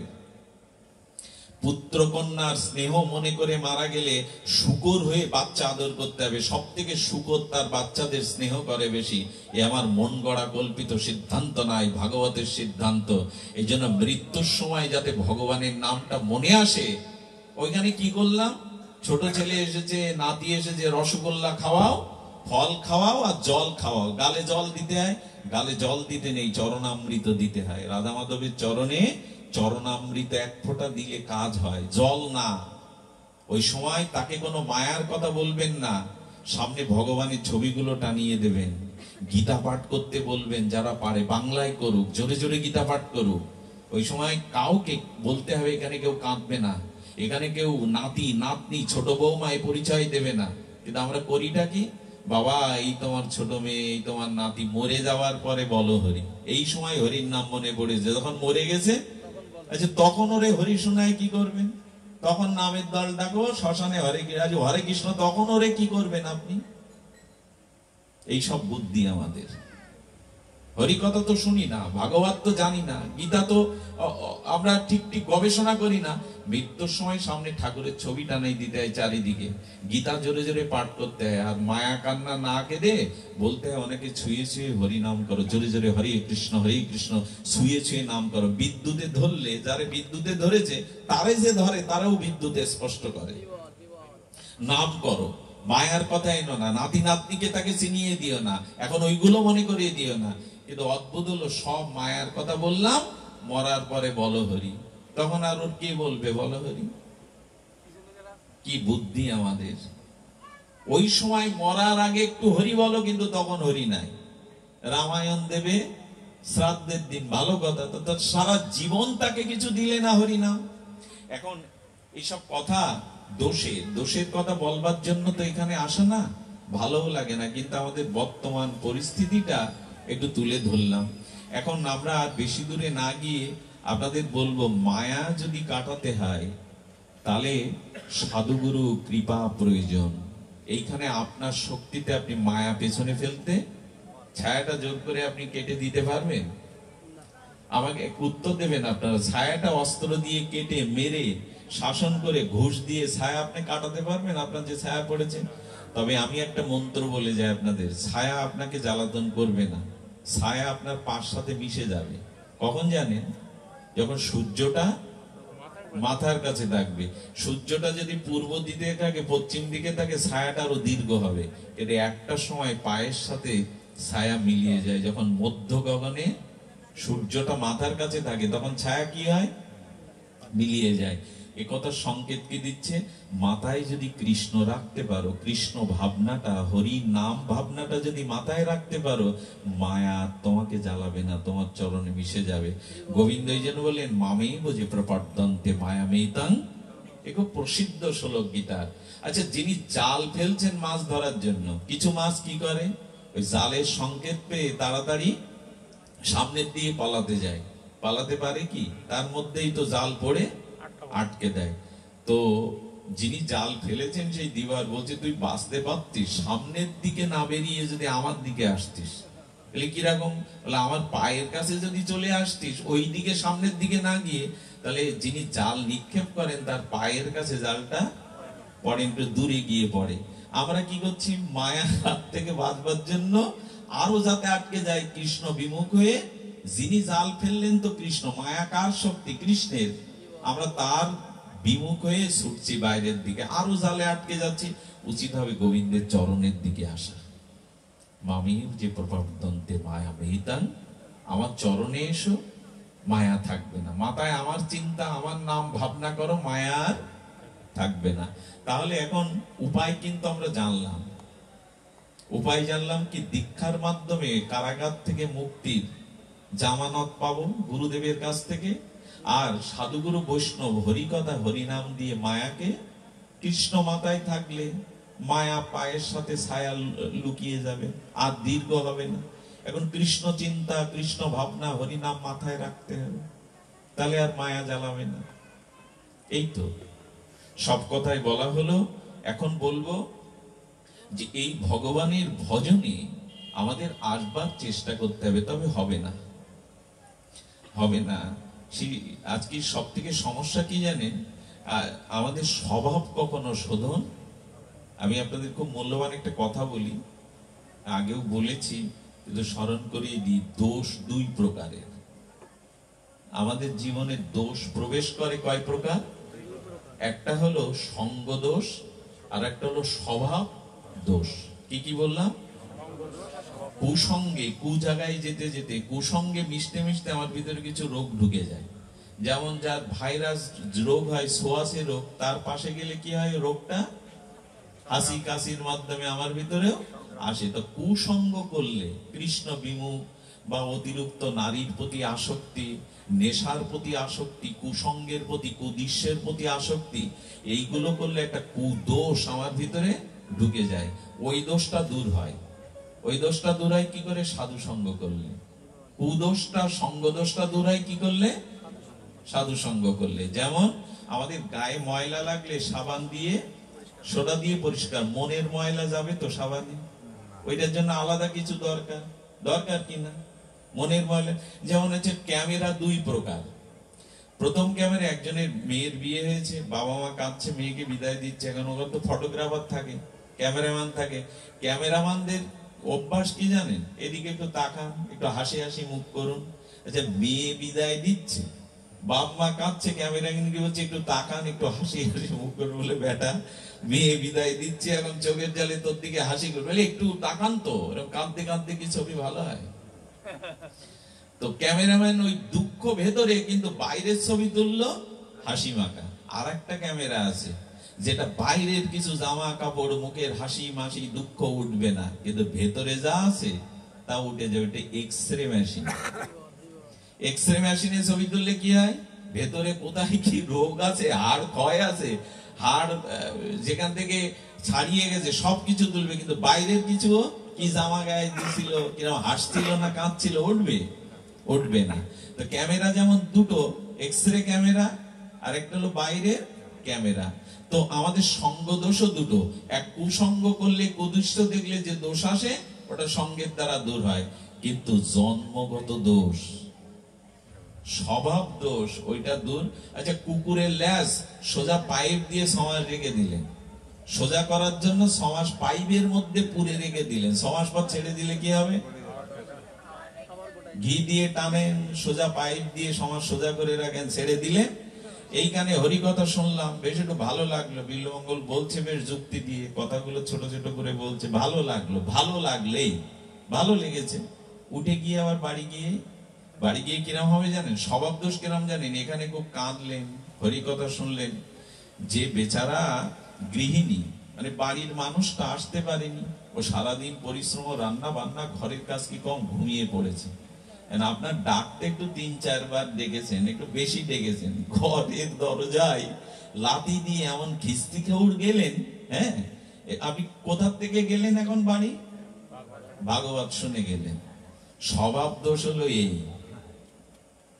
এইখানে খুব কাঁদলেন, অথবা একটু নত হলেন, সাধু দেখলে প্রণাম করবেন, ৩-৪ বার ডেকেছেন, তাতে কি হয়েছে? বেচারি ঘুমিয়ে পড়েছে, এমন খিস্তি দিয়ে দরজায় লাথি টাতি মারলেন, ভাগবত সব মাথায় উঠলো।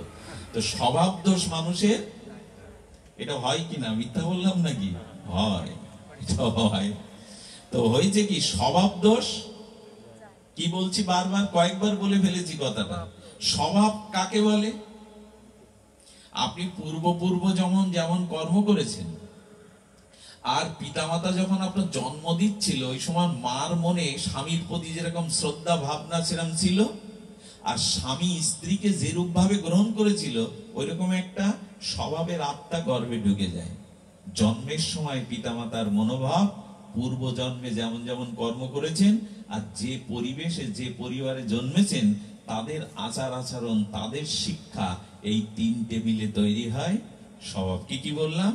পূর্ব জন্মে যেমন যেমন কর্ম করেছি তার ছাপ, আর আমার জন্মের সময় বাবা মা যেরকম ভাবনা দিয়ে আমাকে জন্ম দিয়েছে। যদি কামের দ্বারা জন্ম দেয়, আমি হব দুর্যোধন। আর যদি ভজন সাধন, পবিত্রতা সাধন ভজন করে জন্ম দেয় ধর্মের দ্বারায়, তবে আমি হব অর্জুন। পাশাপাশি আমি হব যুধিষ্ঠির।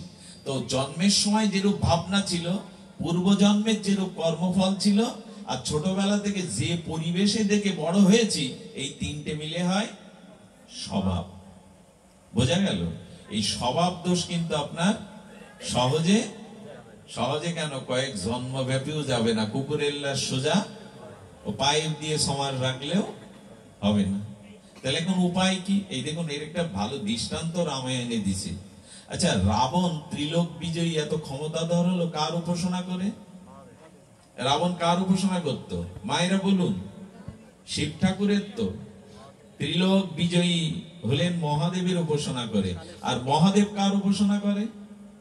পঞ্চমুখে কার নাম করে? রামচন্দ্রের। এই তো। আচ্ছা, সীতা যখন হরণ হলো, সীতা হরণ হলো না? বিভীষণ বোঝালো রাবণকে, বোঝালো কিনা? মন্দোদরী বোঝালো, সীতাকে ফেরত দাও। আচ্ছা, ভগবান মহাদেবের উপাসনা করে রাবণ বড় হলো, তিলক বিজয়ী হলো। আচ্ছা, আবার শিব ঠাকুর উপাসনা করছে ভগবান রামের। শিব ঠাকুরের উচিত ছিল না রাবণকে বোঝানো, তুমি আমার শিষ্য, তুমি আমার বলে এত বলিয়ান হয়েছো, তা আমি যার উপাসনা করি সেই জগৎ মাতা সীতাকে রাবণ তুমি ফেরত দাও। রামায়ণে কোথাও দেখেছেন মহাদেব রাবণকেই উপদেশ দিতেন? কোথাও নাই। বাল্মীকিকৃত রামায়ণে নাই, তুলসীকৃত রামায়ণে নাই। শিব ঠাকুরকে একজন জিজ্ঞাসা করেছিল, প্রভু আপনি ওকে বললেন না কেন, একটু উপদেশ দিলেন না কেন? শিব ঠাকুর তখন হেসে বললেন, যার স্বভাব দোষ তার কাছে ব্রহ্মা বা ভগবান উপদেশ দিলে কাজ হবে না। আমি বললেও কি বলতো জানেন? এই জন্য যে আমার কথা রাখবে না আমি জানি, এই জন্য রাবণকে আমি কোন উপদেশ দিতে যাইনি। কি মর্মান্তিক সত্য কথা দেখুন, স্বভাব দোষ যাই না। তো বলছেন যে আমি উপদেশ দিলেও মানত না, এত অভিমান ওর, এত গর্ব হয়েছে, ওর স্বভাব দোষ এত খারাপ হয়েছে। এরও কারণ আছে। রাবণের মার নাম কি? কি মা? এইগুলো তো পড়েন না আপনারা, রামায়ণ পড়া ছেড়ে দিয়েছে। আগেকার ঠাকুমা দিদিমারা বসে বসে পড়তো, আর ছোট্ট নাতি নাতনিরা কোলে গিয়ে বলতো, রাবণকে একটু গল্প শোনাও, সীতার গল্প। এই কথাগুলো ছোটবেলা থেকে আপনার আমারও মুখস্থ হয়ে গেছে, কিন্তু না। আগে তিতো খাওয়াতো যাতে শরীর ভালো হয়, এখন ফাস্ট ফুড খাওয়ায়, আমলেট, ম্যাগি। এই তিতো আর মায়েরা এখন খাওয়ায় না, সব বদলে গেছে। খাওয়ার সময় ছোট বাচ্চারাতে মোবাইল, ওই না হলে খাবে না। জানেন হিন্দু ধর্মে এখন অভিশাপ ঢুকে গেছে, যে হিন্দু বিছানায় বসে খায় তার নরক আটকানোর ক্ষমতা কারো নেই বলে দিয়েছে শাস্ত্র। কিন্তু এখন সব বিছানায় বসে, এগুলোই এত অভিশাপ ঢুকে গেছে হিন্দুর ঘরে ঘরে, এখন বিছানায় বসে বাচ্চাকে খাওয়ায়, নিজেরাও খায়।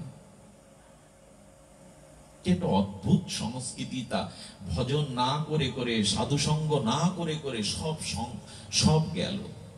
নিজের খাটের পাশে ছোট্ট করে একটা ঠাকুরের আসন রাখা, খাটটা 20,000 টাকা দিয়ে করেছেন, 10,000 টাকা ড্রেসিং টেবিল করেছেন, ঠাকুরের জায়গাটা আপনার খাটের নিচে, পাত ধুলোগুলো গিলে উড়ে পড়বে। আপনি অশ্লীল ভাষা, অখাদ্য খাবেন, ওইটা ভগবানের ওই জায়গায় রাখবেন।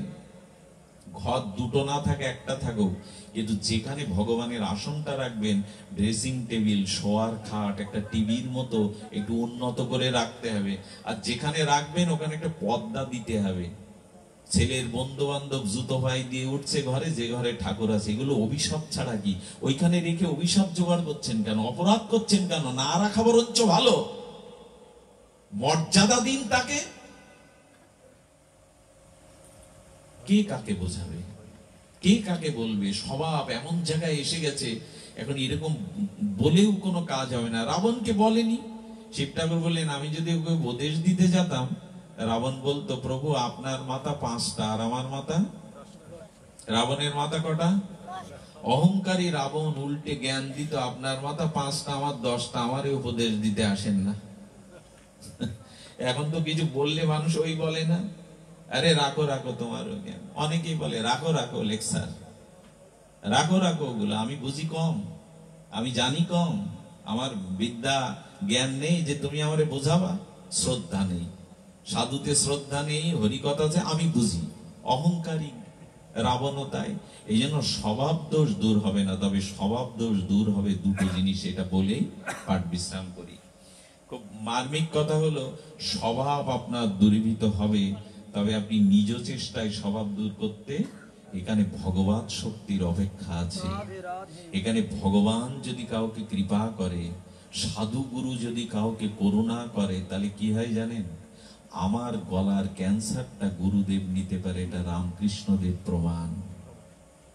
গিরিশ ঘোষের মদ খাওয়া ক্যান্সারটা ঠাকুর বলেছিল, যা আজ থেকে তো সব নিলাম, আমি নিয়ে নিল। আমাদের বিশ্ববন্দিত পাবন পদরেণু, এই জগতের অন্যতম বৈষ্ণব সেবার মত্ত বিগ্রহ কিংবদন্তি আমাদের ছিল 108তর শ্রী আমাদের মুরারি মোহন দাস বাবাজি চলে গেলেন।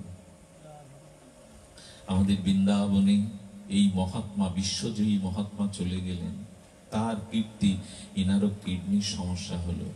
সমস্যা এই কারণে, উনি বড় দয়ালু ছিলেন, যাকে তাকে চরণ দিতেন, যাকে তাকে আশীর্বাদ দিতেন। সাধুরা পা ছুতে দিতে না, দেয় না, উচিত না, কিন্তু উনি সকলকে চরণ দিতেন। এমনকি অনেক ভক্তের মাথায়ও তুলে দিয়েছেন কৃপা করবার জন্য চরণ।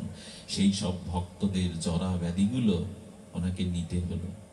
তো আপনার স্বভাব দূর করতে পারে শ্রীগুরু, শ্রী বৈষ্ণব, ভগবানের কৃপা।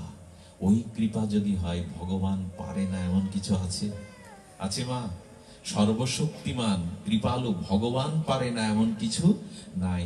এই জন্য আপনি যদি ভগবানের ভজন করেন, তার মুখপাখি হয়ে যান, তাহলে ওই শক্তির দ্বারা তিনি আপনার স্বভাবকে শুদ্ধ করে দেবেন। স্বভাব শুদ্ধ একটা জিনিসে হয়, ভগবান আর ভক্তের কৃপাতে।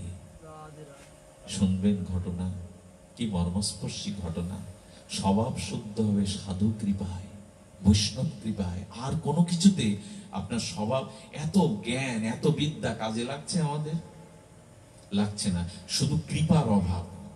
যদি শ্রী গুরুদেব কোন বৈষ্ণবের কৃপা পান, তাহলে আপনার শুদ্ধতা আসবেই আসবে। কত লোকের শোধন হয়ে গেল। তার একটি ঘটনা আমরা বলি। এক জঙ্গলে 12 জন ডাকাত ছিল।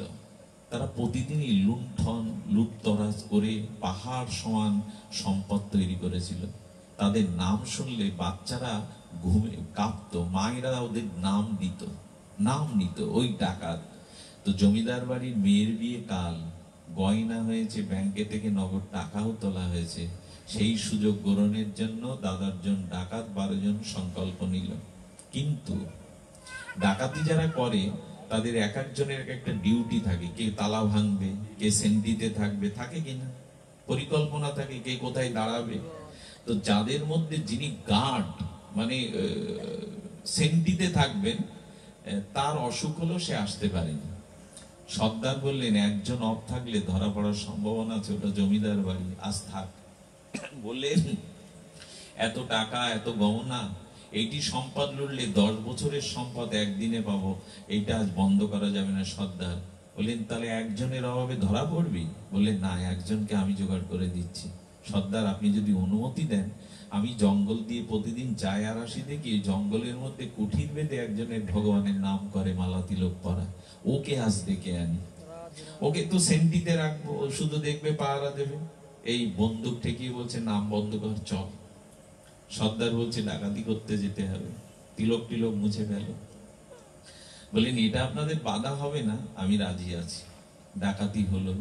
ভোরবেলা টাকা সোনা ভাগ করে ওর ভাগটা ওকে দিচ্ছে। ডাকাতদের এই ধর্ম আছে, যার যা ভাগ অনেক সময় দিয়ে দেয়। ও বলছেন, হাসাচ্ছ কেন? আমি জঙ্গলে বসে বসে হরিনাম করি, 5 বাড়ি ভিক্ষা করে ভগবানকে ভোগ লাগিয়ে একটু পাই। টাকা পয়সা তুমি রাখো সর্দার, আমার কোনো। বলে, বাবা, এরকম মানুষও আছে নাকি যে সত্যি সাধু?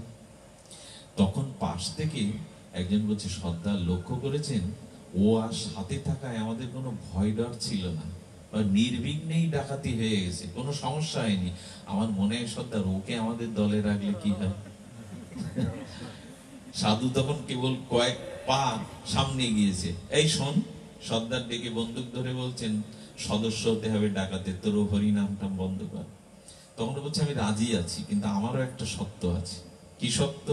মাস 30 দিন, 29 দিন আমি আপনাদের কথা শুনবো, ডাকাতি করব, মাসের 1 দিন আমার কথা শুনতে হবে আপনাদের। সর্দার তখন বললো, 6 দিন অফিস করে তো 1 দিন গায়ে হাওয়া লাগাতে, ঘুমাতে ছুটি থাকে, 29 দিন ডাকাতি করে 1 দিন ঘুমাবো? ওর কথা সাধু আর কি বলবে? হ্যাঁ, যা বলে, 1 দিন ডাকাতি করলাম না, ওর কথা শুনলাম, যা বলে বলুক। 29 দিন ডাকাতি হলো। আগামীকাল ওর দিন। কি করতে হবে? বলে, কাল রাত 3:30 কষ্ট করে আমার ওই ভাঙা কুঠিরে আশ্রমে আসবে। এই জঙ্গলের মধ্যে একটা লতা পাতা দিয়ে কুঠির করা, ওইখানে রাত 3:30 আসার পরে বলছেন, একে দেখতে পেয়েছো? মানে এক নাপিতকে রেখেছে, খৌর কাঁচি নিয়ে। বললেন, কি? বলে, তোমাদের মাথার চুল, গোপ, দাড়ি সব এখন নাড়া করে দেবে। তখন সর্দার গোপে হাত দিচ্ছে, ডাকাতদের তো ওইটা একটা সম্পদ।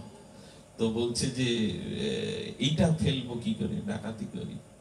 পাশ থেকে বলছেন, 29 দিন আমাদের কথা শুনেছে, 1 দিন তো ও যা বলবে শুনতে হবে। এটা গজাবে আবার সর্দার, মেনে নি। মাথা মুন্ডন হলো। ওদের সুগন্ধি তেল দিয়ে স্নান করানো হলো, স্নান করলো পাশে সরোবরে, ওদের ডেকে দাদা সঙ্গে তিলক করে দিল।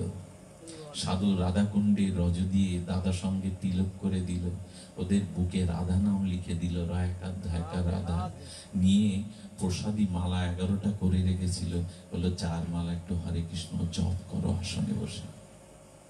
এই ডাকাতগুলো পাপ ছিল, অপরাধ ছিল না। কি বললাম? মহাপাপ ছিল, কিন্তু কোন নারীকে ওরা লাঞ্ছনা দেয়নি, এরা পিতামাতাকে ত্যাগ করেনি।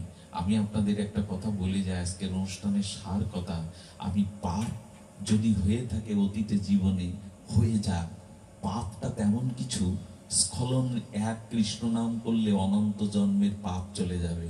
12 ঘন্টা রাতের আধার সূর্য উঠলেই চলে যাবে। এক কৃষ্ণ নামে সমস্ত জন্মের পাপ ক্ষয় হয়। পাপটা তেমন কিছু না, আমাদের সমস্যা হলো অপরাধে। কথাটা আবার বলি, পাপটা এক কৃষ্ণ নামে সমস্ত পাপ ক্ষয়। আপনি একবার যদি কৃষ্ণ বলেন তাহলে সমস্ত পাপ ক্ষয় হয়ে যাবে, কিন্তু অপরাধগুলো কি জানেন? সাধুকে দেখলে মনে আনন্দ না পাওয়া, 10টা মানে 6টা বৈষ্ণব অপরাধ আছে, 32টা সেবা ভগবানকে না দিয়ে খাওয়া, যে তিথিতে যে ফলটা ওঠে যে ঋতুতে ওইটাকে ভগবানকে না দিয়ে পাওয়া, তারপরে সাধু বৈষ্ণব দেখলে মাথা নত না করা, এরকম অপরাধগুলো যদি করেন তাহলে কোটি জন্ম হরিনাম করলে পার পাওয়া যাবে না। অপরাধটা হলো পাথরের দেয়ালের মতো, হাতি ঢুকতে পারবে না পাঁচিলের মধ্যে। আর পাপটা হলো ঘেরা বেড়ার মতো, যে কেউ ভাঙতে পারবে। দয়া করে অপরাধ করেন। অপরাধটা হলো সাধু নিন্দা করা, অপরাধটা হলো বৈষ্ণব নিন্দা করা, অপরাধটা হলো বহুদিন হরিনামের মহিমা শুনেও হরিনাম না করা। এগুলো সব অপরাধের মধ্যে। অপরাধ স্খলন হয় না। এই চোরগুলোর, ডাকাতগুলোর পাপ ছিল, মহাপাপ ছিল, কিন্তু অপরাধ। আচ্ছা, এক অজামিল তার ছেলে নারায়ণ ডেকে বৈকুণ্ঠ গেল। অজামিল মুনির পুত্র, ব্রাহ্মণের, বেশ্যাকে বিয়ে করলো, চুরি ডাকাতি করলো, ও নারায়ণ বলে উদ্ধার হলো, আপনারই হবে না? ভাগবত বলছেন অজামিলের পাপ ছিল কিন্তু অপরাধ ছিল না, এই জন্য ও নারায়ণ পুত্রকে ডেকে উদ্ধার পেল। তোমার যদি পাপ থাকে এক কৃষ্ণ নামে যাবে, কিন্তু যদি বৈষ্ণব অপরাধ থাকে, সাধু অপরাধ থাকে, তাহলে কোটি জন্ম নাম করলে ফল হবে না। কি মর্মান্তিক কথা! এই জন্য অপরাধ করেন না, সাধু নিন্দা করবেন না, সাধুকে দেখে টিটকারি করা। আচ্ছা, ওর পাপে ও ডুবুক। তিলক মালা নিয়ে মুসলমানরা অন্তত তাদের মানুষদের দেখলে সালাম আলাইকুম দেয়। আমাদেরও মাঝে মাঝে সাদা পোশাক চাঁদনি রাত্রে দেখে মৌলবী মনে করে সালাম দেয়, গাড়ি থামিয়ে, রিক্সাওয়ালা। তখন দুঃখ লাগে, ওরা মৌলবী মনে করে রাতের অন্ধকারে আমাকে সালাম দিচ্ছে, আমি হিন্দু। কিন্তু আমার মতো ছেলে যখন তিলক মালা নিয়ে রাস্তায় যায়, হিন্দুরাই বলে এটা ভণ্ডামি করতে যাচ্ছে, ভণ্ড যাচ্ছে, আবার তিলক মালা নিয়েছে। এরা পোশাকটাকে পর্যন্ত, ধর্মের পোশাকটাকে পর্যন্ত উপহাস করে এই জাতি। এত বড় অভাগা জাতি আর নাই। নিজে করবে না, যে করছে তাকে সমালোচনা করবে। এটা অন্য জাতির মধ্যে দেখবেন আবাল বৃদ্ধ বনিতা ওরা সালাম দেয় একে অপরকে দেখলে, যেই হোক। হিন্দুরা এটা নমস্কার, ও সাধু দেখলে, হিন্দু গুরুজন দেখলে একটা নমস্কার, কে হরে কৃষ্ণ, জয় রাধে, যায় একটা বলুন জয় গুরু, সেটাও শতকরা 20 জন বলে, 80 জন বলে না। এই হলো আমাদের দুরবস্থা। অবস্থা তো না, দুরবস্থা। এই জন্য বলা হচ্ছে যে অপরাধের, ওই ডাকাতগুলোর অপরাধ ছিল না, পাপ ছিল অজামিলের মতো। তখন ওদের বলল, কি বললো জানেন? আমি তোমাদের প্রসাদ দিচ্ছি। প্রসাদটা দিয়ে ও রাধারানীর চরণে গিয়ে কেঁদে পড়েছে, হে রাধে, হে করুণাময়ী, সারা জীবন ধরে আমি যেটুকু তোমার চরণ সেবা করেছি, নাম করেছি, আমার সেই কৃপাটুকু, ভক্তিটুকু তুমি ওদের 11 জনকে দিয়ে ওদের শুদ্ধ করে দাও। কোন ভক্ত যদি আপনার আড়ালে ভগবানের কাছে আপনার জন্য প্রার্থনা করতে থাকে, চোখের জল ফেলতে থাকে, সেই দিনই কেবল আপনার স্বভাব সংশোধন হবে, এর আগে নয়। লক্ষ্য হীরার মতো পতিতা বেনাপোল পাটবাড়ির জঙ্গলে হরিদাস ঠাকুরের চরিত্র হনন করতে গিয়েছিল রামচন্দ্র খাঁর প্রচারণায় পড়ে। সেই হরিদাস লক্ষ্যহীরা বেশ্যাকে কোনো উপদেশ দেয়নি, শুধু নাম প্রভুর কাছে চোখের জলে বলেছিল, ও অসৎ উদ্দেশ্য নিয়ে এসছে, আমি যদি তোমার হরিনাম আশ্রয় করে থাকি, হে নাম তুমি ওর চিত্ত স্বভাব শোধন করে দাও। ওই এক প্রার্থনায়, হরিদাসের কথায় লক্ষ্যহীরার মতো পতিতা বৈষ্ণবী হয়ে গেল। পাপের টাকাগুলো বিলিয়ে দিয়ে অত সুন্দর কেশ মুন্ডন করে একটা তুলসী পাতা চিবিয়ে 1 লক্ষ কৃষ্ণ নাম করে হয়ে গেল পরমহন্তি। স্বভাব কখন যাবে? কোন বৈষ্ণব কৃপা, সাধু কৃপা যখন আপনার প্রতি হবে, তিনি যখন ভগবানের কাছে হাত তুলবেন। জানেন, খুব পাপ করলে, খুব অপরাধ করলে, সামাজিক অপরাধ, কোর্টে নিয়ে ফাঁসির অর্ডার হয় না অনেকে? আচ্ছা, কোর্টে ফাঁসির অর্ডার হলে আপনার প্রথম কি হলো? আপনার প্রথম সাধারণ কোর্টে গেলেন, সাতক্ষীরার কোর্টে। এরপরে যখন ফাঁসি রায় হলো তখন আপনি হাইকোর্টে, জজ কোর্টে গেলেন, এরপর হাইকোর্টে। হাইকোর্টে যাওয়ার পরে আপিল করলেন সুপ্রিম কোর্টে। সুপ্রিম কোর্ট যদি আপনার ফাঁসির রায় বহাল থাকে, আর কিছু করার আছে? আছে। সুপ্রিম কোর্ট যদি আপনার ফাঁসির রায় বহাল থাকে, একটা উপায় তখনও আছে, সেটা হলো রাষ্ট্রপতি যদি আপনাকে ক্ষমা করে। আছে না একটু সংবিধানে? রাষ্ট্রপতি যদি ক্ষমা করে। তেমন আমাদের ভক্তি রাষ্ট্রপতি হলো শ্রী গুরুদেব, ভক্তি রাষ্ট্রপতি হলো সাধু। সাধু যদি কারোর জন্য ভগবানের কাছে প্রার্থনা করে দেয়, তাহলে আপনি অপরাধী হলেও, পাপী হলেও মুক্ত হতে পারেন। ও চোখের জলে ছেড়ে দিয়েছে ডাকাতগুলোর জন্য, রাধারানী ওদের কৃপা করো। সঙ্গে সঙ্গে ভোর তো তখন রাত 4টে, রাধারানী স্বপ্ন নির্দেশ করছেন, অমুক জঙ্গলে 12 জন সাধু আছে, পালকি নিয়ে বাজি বাজনা করে ওদের পালকিতে রাজারানী তোমরা দুজনে গিয়ে আনো, ওদের বৈষ্ণব সেবা দাও, ওদের মণিমুক্তা দান করো। রাধারানী বললেন, তবে তোমরা আমার কৃপা পাবে। যা রাধারানী যদি একই সাথে রাজারানীকে স্বপ্নে দেখায়, তাদের মাথা ঠিক থাকে? ওই প্রার্থনাটা চলে গেছে ভগবানের চরণে। তখন কি করেছে? স্বপ্ন দেখে রাজারানী উঠে আর সমস্ত মন্ত্রীদের ডেকে ওই জঙ্গলে আর হাতি ঘোড়া পালকি নিয়ে সাধুদের চরণে লুটালেন রাজা এবং রানী। হে মহাত্মা, রাধারানী স্বপ্ন দেখিয়েছেন, আপনারা কৃপা করে আমাদের গৃহে পাদ ধুলো দেন। তাদের পালকিতে করে, রথে করে তাদের নিয়ে যাওয়া হলো। রানী মা সাধুদের চরণ ধুয়ে দিচ্ছেন আঁচল দিয়ে মুছে। যিনি সর্দার, তার গা কেঁপে কেঁপে উঠছে। এ কি? এটি কি কোনো ভাবা যায়?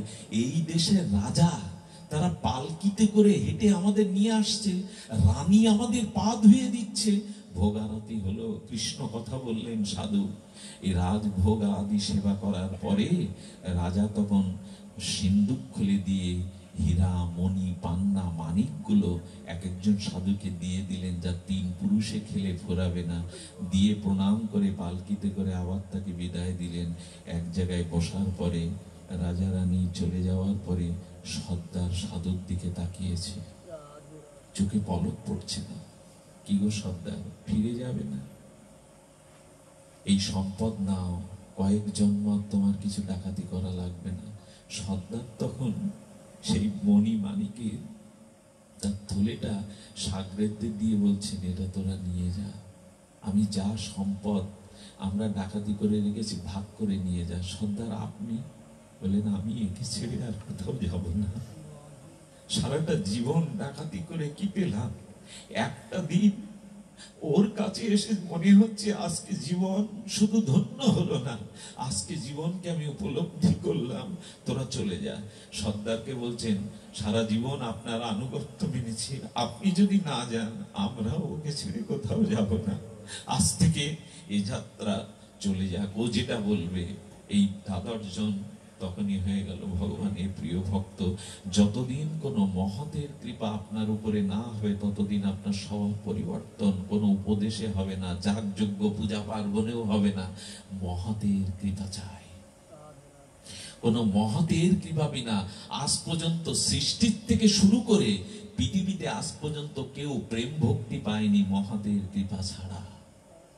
নরেন দত্ত বিবেকানন্দ হয় না যদি রামকৃষ্ণের কৃপা না পায়, কোনোদিন হয় না। এই জন্য গুরু কৃপা, সাধু কৃপা, অহংকার ত্যাগ করুন, নিজেকে দৈন্য নত করতে শিখুন, আর সাধুগুরু বৈষ্ণব সঙ্গের দ্বারা তাদের কৃপা নিতে চেষ্টা করুন।